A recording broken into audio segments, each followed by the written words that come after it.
وببصر نافذ كفوا.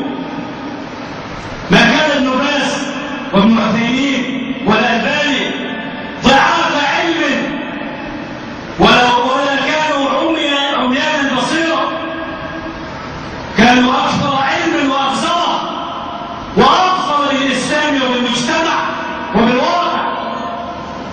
ليرد الله به خيرا يفقهه في الدين لا في الواقع. لقد قلت مرة وما زلت أقول،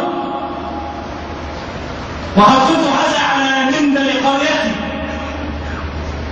شيخ محمد بن صالح العثيمين قال: لا نستطيع اليوم أن نقاتل أمريكا لا شرعا ولا قدرا. هذه الكلمة لا يرضى عنها الحماسيون، يقولون لك نحن لو كفينا على إسرائيل أخلقناها. كأن اليوم صار البصر داخل في معنى القوة. وأعد لهم ما استطعت من قوة أي من بصر. هي من قوة؟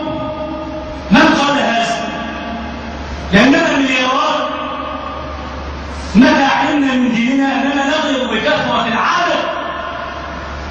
أين معالم المنهج السلفي؟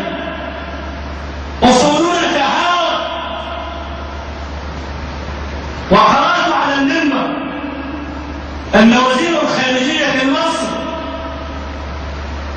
إبان حكم الرئيس السادات قال: لا نستطيع مواصلة الحرب. قمنا بإيقاف الحرب لأننا عجزنا. تبع الغيار الطائرات والدبابات إذا تغيرت سقطت، ليس عندنا بدائل. كل سلاح تنفذ منه الذخيرة ليس عندنا بديل. طلبنا سلاح من روسيا هذا من أمريكا فما طلب، لم نكن نستطيع مواصلة الحرب. كلام وزير الخارجية قاله ابن عثيمين في كلمة قد وأن 4 حروف. مش محتاج يدخل الكلية الحربية، لكن دخل الكلية السلفية. إن الكرام لزوم هذه كان من معالم المنهج. صار الآن من معالم المنهج الخروج عن معالمه، ونحن لا ندعو إلى تقليدهم مطلقا، ولكن نقبل من أقوالهم ما وافق الدليل، وأما ما خالف الدليل فلا.